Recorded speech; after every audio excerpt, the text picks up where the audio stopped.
Okay, it says that we are live. So we'll just hope that that's so.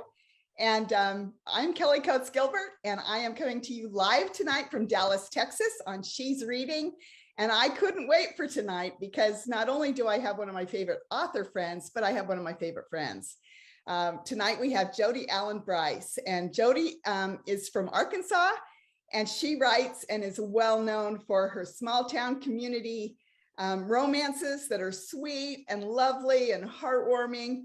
And I have just a little bit of an inside because I've hinted to this before, but Jodi is my writing partner. And by that, I mean that every morning we exchange what we've written the day before. I send mine to hers, she sends hers to me, and then we, check it over and do a little mini critique and send it back. And so I'm intimately aware with her stories, and I kept saying, you've got to come on and let me introduce you to my She's Reading girls, because they're going to love these books.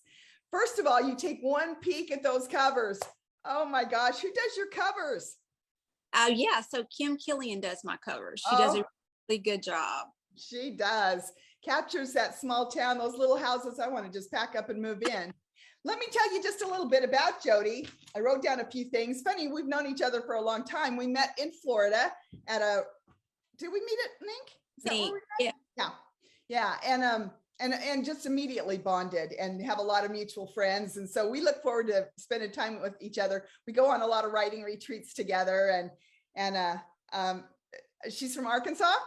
And besides being one of the best writers I know, she is an avid quilter. She goes on quilting retreats. She loves camping, which surprised me a little bit. Now, I love camping too, but I'm a glamper. I go in RV, big RV. I have to be in a camper, not tent camping. Not tent camping. well, but do you do the s'mores thing? Yes, we do s'mores. Yes. Yeah, us too. And since her writing career debuted in 2012, she has written 27 books. Now, she also writes under another name. She writes under the name Jodi Vaughn. And those books are, Southern Paranormal Romance. But her new stuff, and for a while now, has all been under Jodi Allen Brice, and it's been the beautiful small town romances. So everybody, welcome, Jodi. Thank you. Okay. Can you hear my dogs barking downstairs? And we can, which I love because this makes it, we're so informal here. Right. I want you to tell everybody about how you started to write. I always find that the members that She's Reading just love to find out how a writer starts and what even prompts them to begin. Oh gosh. Okay. How I started. We were living in Charleston, South Carolina before we moved to Jonesboro, Arkansas. And once we moved here, I didn't know anybody, had no family. I have always been just an avid reader. I would read anything that I could get my hands on. And so one summer I sat down and I said, well, I'm going to write a book. And I wrote it in a summer. That was one of my paranormal romances. It was Secrets, which is a fae. And that summer there was it was a one day, not a writer conference, but it was they had a speaker coming to one of the colleges in Searcy, Arkansas, which is about an hour and a half away. And at the time, I'm kind of embarrassed to even admit this, I didn't know who this woman was. It just said New York Times bestseller. So, I kind of wanted to go, but I'm an introvert. If I don't know you, I'm an introvert. If I know you, I'm not so much. So I talked to my husband. He's like, go, So I went and I sit down and this lovely woman comes up and she starts telling everyone how she started writing. And when she got to the part of, she was at a Romance Writers of America and they inducted her into the Nora Roberts Hall of Fame, I sat up and I was like, wait a minute.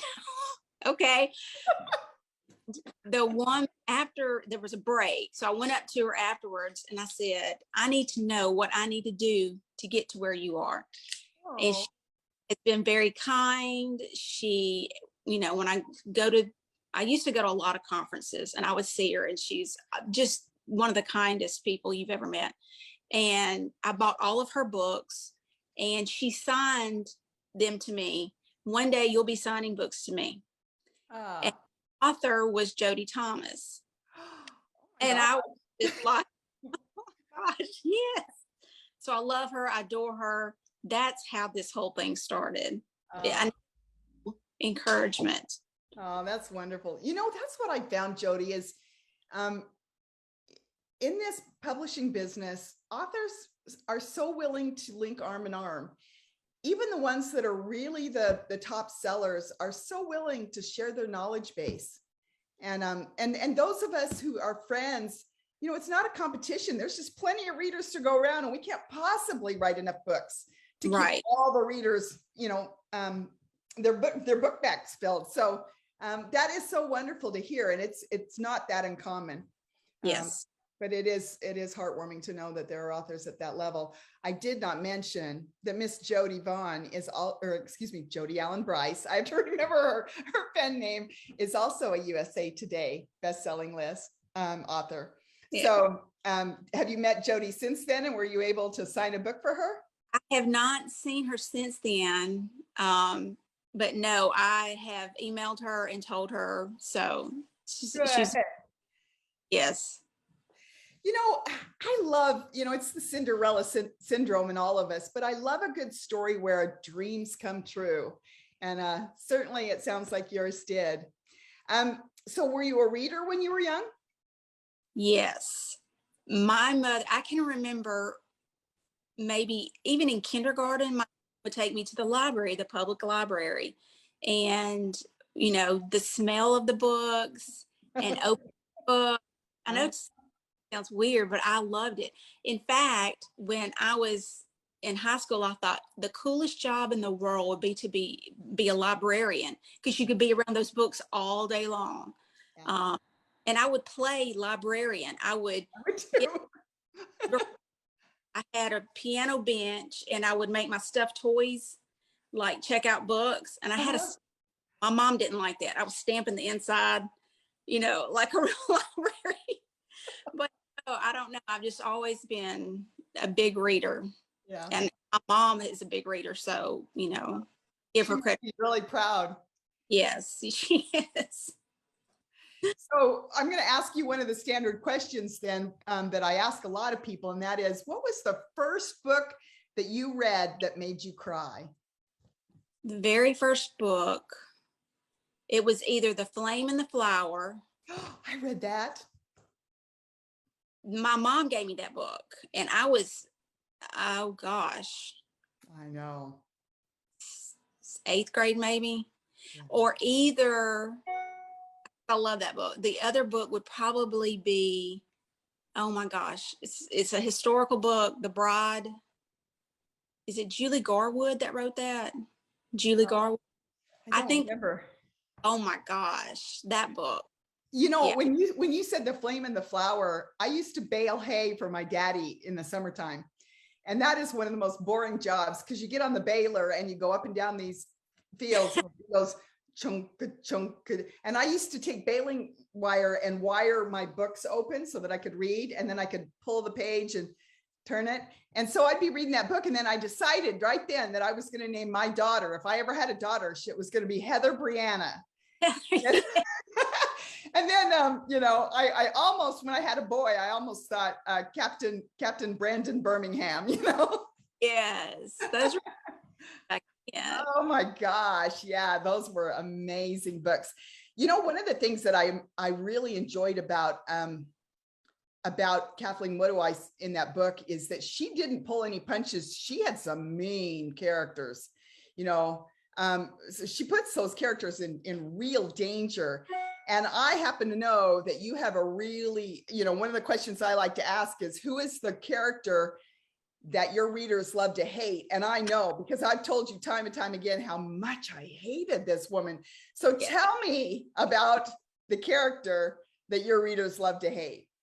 So this book, let me show it real quick. This just released this week. Tuesday. Yeah. Tuesday, Lake House Promises. This is about a woman she's been she thought it was a happy marriage, 20 years, and the other shoe drops. Her husband leaves her for a 20-something-year-old who's pregnant. So this woman has to start all over again. And I remember whenever I would send my pages to you, you were like, oh my gosh, how much more could she take? All these things happening.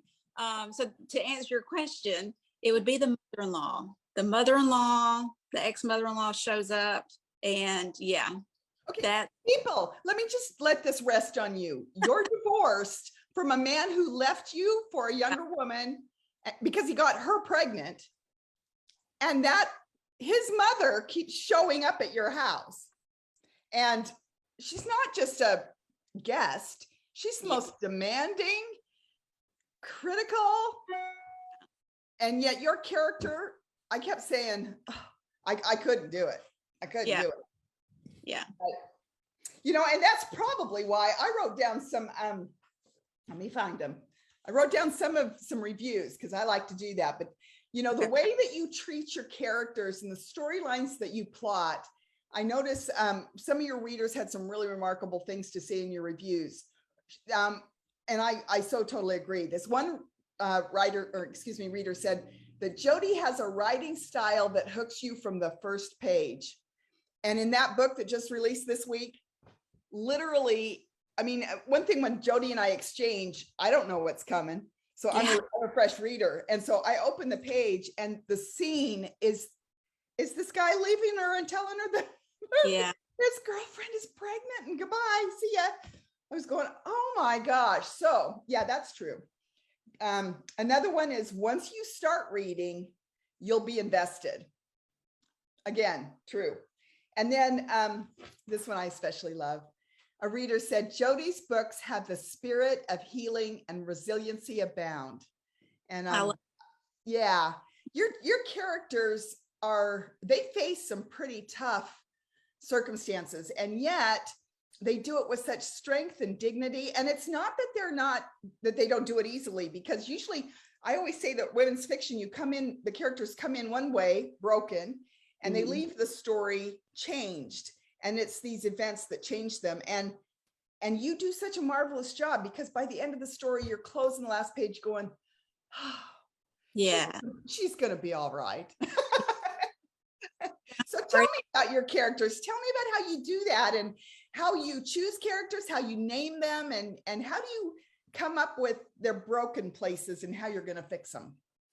So for the lake house, this is the Laurel Cove series. So it's actually set in North Carolina. My brother-in-law lived there for a while, so we went to visit. I love North Carolina. And I love the idea of a lake house, because this series is set on a lake house. We had looked at lake houses when COVID hit. And so when I talk about describing some parts of the house, is what I was looking at when I was looking at these homes. Yeah. The character names, the reason I went with, I usually get a baby book and I read what the name actually means. But this woman's name is Carolina Johnson. And there's just something sweet. There's something, I don't want to say, it was something comforting about her that I really liked. That's how that started. It started with, what would you do if you had to start all over at age 40 in a broke down lake house and no friends? It's in a different town. She doesn't have her friends. And were they really her friends to begin with? I mean, really? So, I like that when they're thrown into this situation and they have to make a decision to go forward. As scary it is, very scary. Yeah. But they don't have a choice. Yeah. Well, and one of the things that you do as well is, and I know that the She's Reading readers, because they tell me, they love it when dogs and cats are in books. And this book has a furry character. Do you want to tell them about that? Yes, she has there's an abandoned dog that shows up. and just kind of in her yard. And so she kind of is looking around for its owner, and she keeps calling it dog or black dog because she doesn't, she doesn't get attached, but she ends up calling this. She keeps the dog because she feels like it's been abandoned, kind of like her, and so Yeah. she named the dog Phoenix because she can see, rising from the ashes. She's going to make something. So yes, I love dogs. I'm a dog person. Well, and that's how you're a master storyteller, Jodi, because the dog story was very congruent with the character arc, and it was a metaphor for her. And like you hinted at, abandoned, Yeah. and someone appears that not just one someone, many someones appear and help her find her footing. Yeah. That's the other thing.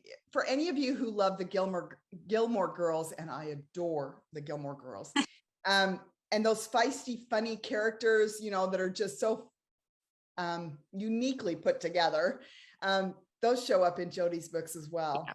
So you'll find, storekeepers and things and friendships. Oh, you built such a sweet friendship in this one. This is a book that I think you'll want to get a copy for yourself. But if you have anyone that's maybe going through just a little bit of a hard time right now, maybe somebody's in the hospital with an extended illness, or, I'm thinking of a particular reader that has a sister who's been battling cancer. And this book is one that you'd want to put in their hands, because it's one that has the message that no matter what comes your way, you can do this, and and you can do it because it takes a village, and they're all there. If you're not struggling right now, it might prompt you to be the one who supports someone who is struggling. So Yeah. I adored the book. So show them the cover again and tell them what the copy is. And it's available at all retailers, right? Yes. Yes. I thought so. Yeah. So just released on Tuesday. And so you can get it at any retailer. And it's the first one of what's coming. And you're going to want to start the series. Please trust me on that. This is one, I've now been with her for a couple of books. And so I know some more are coming out very soon. And they're very similar, wonderful stories. And I know you guys, I know that these are the books that you like. So let's go down some of our questions and find out just a little more about Jodi. What about being an author gives you the greatest and deepest joy? I think it's when I get an email or a review from a reader that said, you wrote my life story, or you related to something that I was going through, for me not to give up, to keep going. It's always, for me, it's always about the reader. When I get emails or messages or, things of that nature, I'm just like, okay, I've done my job. That's what I was supposed to do. I was supposed to, encourage somebody else, and make a difference. Yeah. Yeah. You grab those life themes and reaffirm them in every story. And I really, really appreciate that. Are you a pantser or a plotter? And for those of you who are new here, many of you have heard this story, but a pantser is somebody who does not outline the story. They know generally where they're headed. A plotter is someone who literally outlines the story and then writes it. So which are you?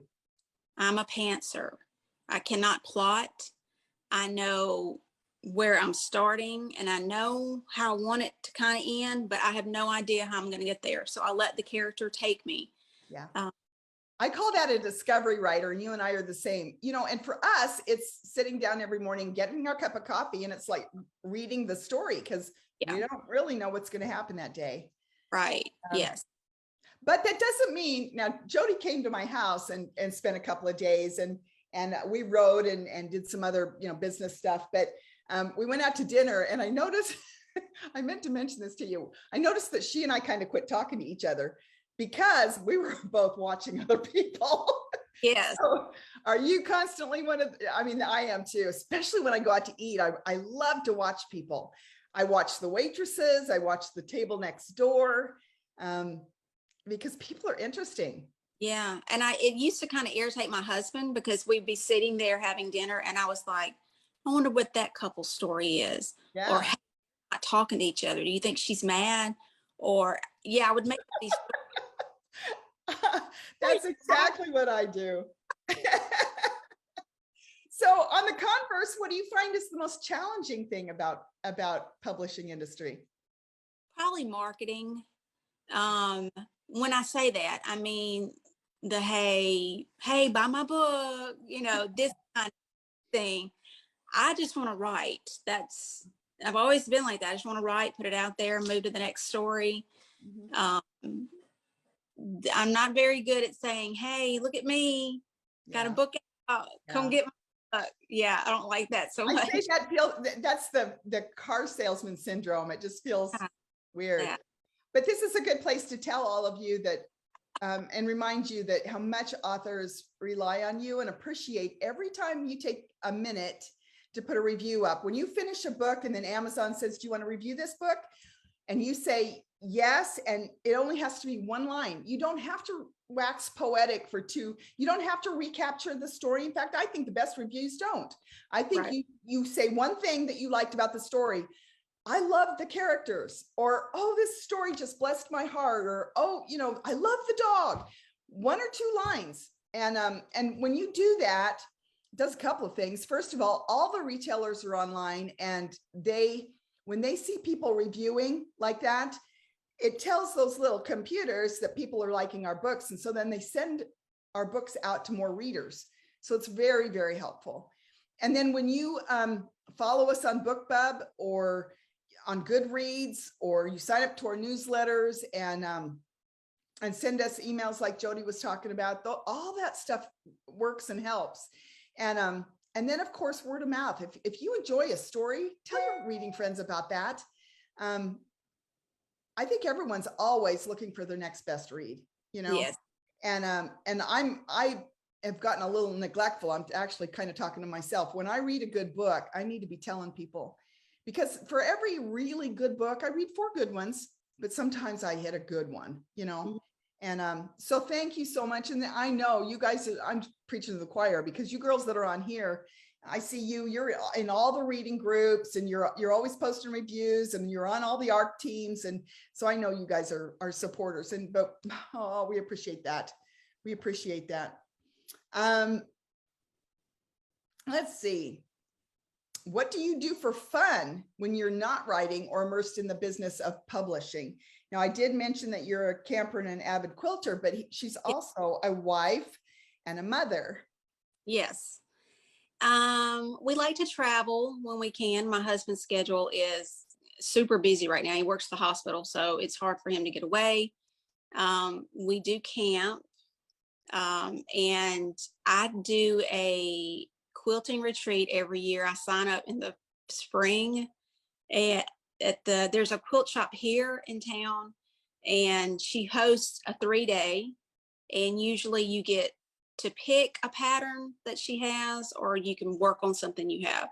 But I actually just called her today. I finished my quilt, so she's quilting it. I pieced it together, so she's quilting it. So I'm excited to get that back soon. But I have a when I left your house, Kelly, I stopped at Stitch in Heaven. Yeah. Oh my gosh, I shouldn't have done that. I I mean, I bought too much fabric, but I mean, it was everywhere. And I was like, this is going to look good in this quilt. And so, yeah, I shouldn't have done that. But So, we can't read your comments, but if any of you out there are quilters, y'all need to put right now in that comment box that you're a quilter too, and where you get your fabric and everything, because I think you just found your new best friend. So if you I ever do have a quilting series coming out, a mystery Oh, quilt. good. This might be a good time to actually identify the 3 series that you have. You have Harlan Creek, Yes. and right along with that, the Harlan Creek Mystery Quilters. Yes. Is that the one coming out or already out? Coming out in the fall. Okay. All right. And then Laurel Cove is the one we were just talking about. And then she has some standalones. And girls, I want you to start this series because it's a good one. But I also want you to go back and take a quick glance at a book that one of the, and I don't say this lightly, but one of the better women's fiction friendship stories I've read in a long time. And it's called So This Is Goodbye. Mm. And oh my gosh, you did such a superb job with Thank that. The cover's beautiful, but the story inside of it, oh my gosh, Jodi. Thank So you have your marching orders. You need to go get that because, you know, Mother's Day is coming and hopefully your family is going to allow you to take a bubble bath with some flowers and a book. And these books would be the perfect ones. And right along with that, these books would be really good ones to give to your grandmother, your mother, your sisters. And for any of you who don't know this, on Amazon, you can actually gift ebooks. Right below where you buy it, it says gift for others. And I didn't know that at first. And now I gift books to everybody. And if they don't have a Kindle, you can just download the Kindle on the app on your phone.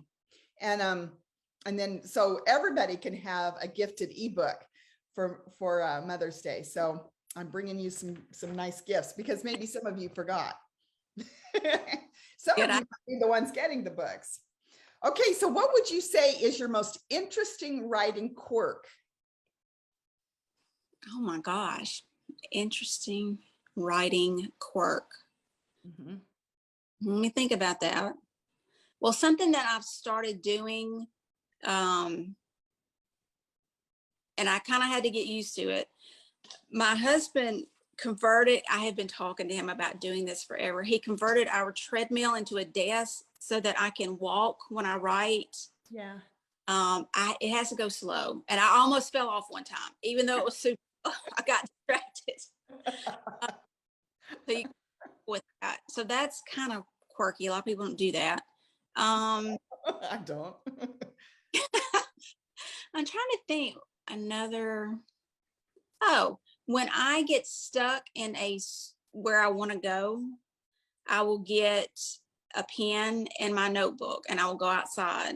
And it's about, for my brain, pen and paper. And I just start going. And I'm like, oh, wait, that's what was supposed to happen. It clears up all the plot threads in the story for me for some reason. I don't know.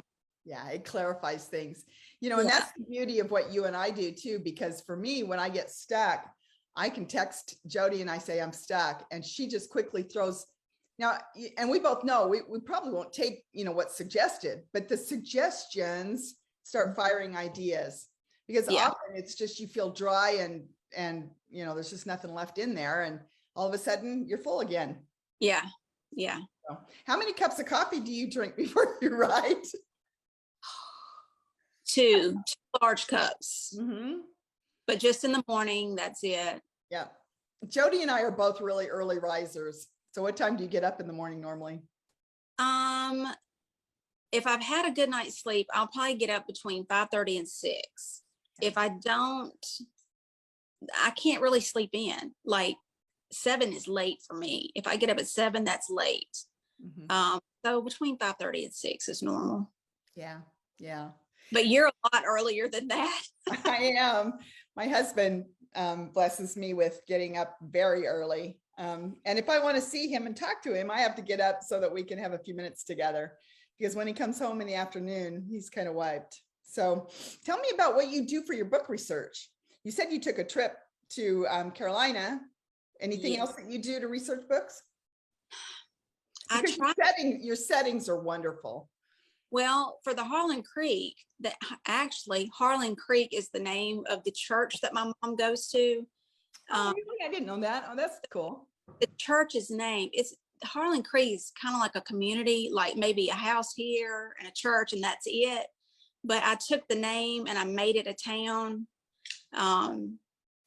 And that first book is about I set it in Mississippi, where my mom lives. And the first book is about a widowed flower farmer, because I thought my mom loves flowers. I think that if you could, you know, make a living, you know, I have a niece that does that, and she does really well in Idaho. It's so fascinating to me. That's fascinating. Yeah.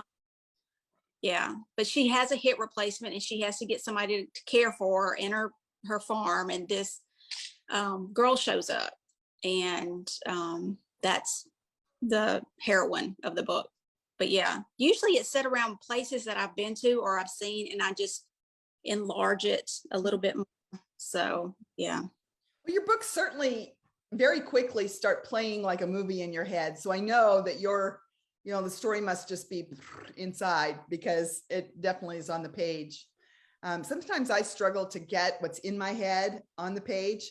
I have to really write a while before that really starts. And you help me go back and edit the first several paragraphs before it starts. And Alan will come in to talk to me and I'll go like this. That means the movie's playing. Don't break it. Yeah. Yeah. How long does it take to normally write a book for you? Lately it's been faster. Maybe a month. It just depends on what I've got going on. If I've got family coming in or, but I try to write a certain amount of words every day. You're very disciplined. And so, yeah, I would say a month. If I lived in a cabin with electricity but no internet, I could probably write a book in 2 weeks. But I would want to live there. I hear you. Okay, so here's a good one. What's your very favorite to write? The first chapter or the last chapter? Oh, probably the last chapter. Well, you're very good at it. That's where you bring all that together. And that's where I call the little heart punch comes in your books. Definitely you close a Jodi Allen book and Jodi Allen Brice book. And you just do that little sigh, that little, Yeah, that's sweet. Yeah, I can see how the last chapter, and I'm a first chapter girl. I love putting the first chapter down and all the possibility ahead. And the last chapter actually terrorizes me because I have to make sure that I picked up every thread that I left and answer all the storylines. So I'm always a little bit panicked at the end. All right, so let me just look to make sure I told you everything about Jodi I wanted to tell you. Yep, I did. The themes of her books are friendship, small town community, forgiveness, starting over. She's got lots of later in life characters, lots of them that are really fun, and multi-generational. So, any age will enjoy Jodi's books. When we get off of here, we can't see your comments. So when we get off of here, Jodi's going to go on and she's going to answer all your questions. And I swear to goodness, we're going to do she's reading someday where we have a bunch of members actually asking the questions, because you guys ask the best questions. I always read them and go, wish I'd thought to ask her that. But anyway, so ask those questions because she's going to answer them.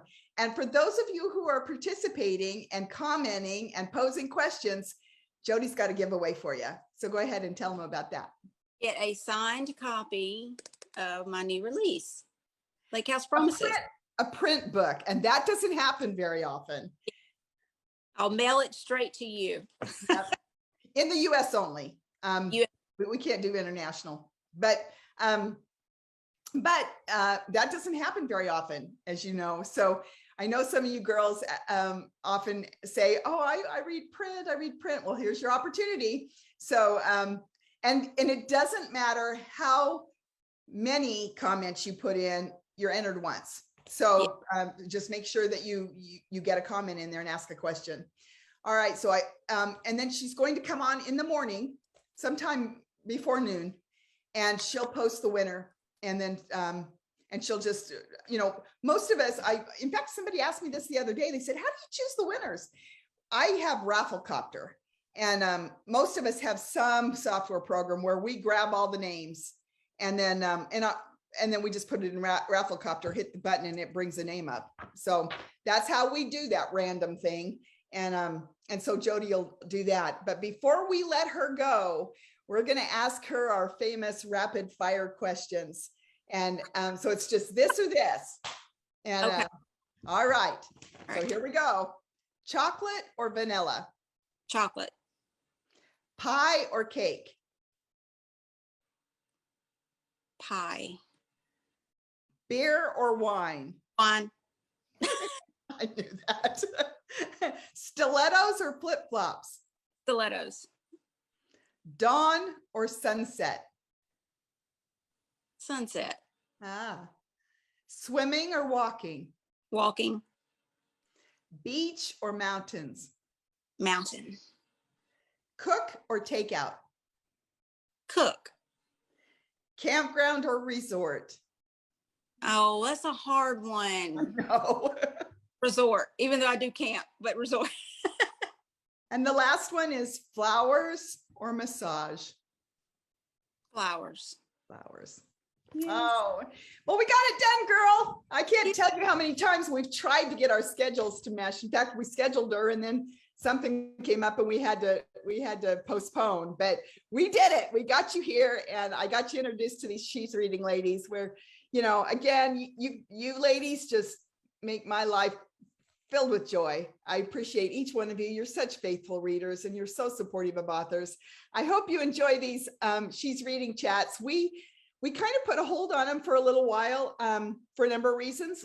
But you guys have been asking me for more. So we've got several lined up now. And so through the summer, at least, and probably through the fall, we're going to be doing these every week or every couple of weeks. So, you know, I always have to kind of work with the author's schedules and their release dates and everything. But so we'll be bringing some more to you. Thank you for being here. And thank you, Jodi. I appreciate you. You are one of my dearest friends. And I admire your writing greatly. So good night.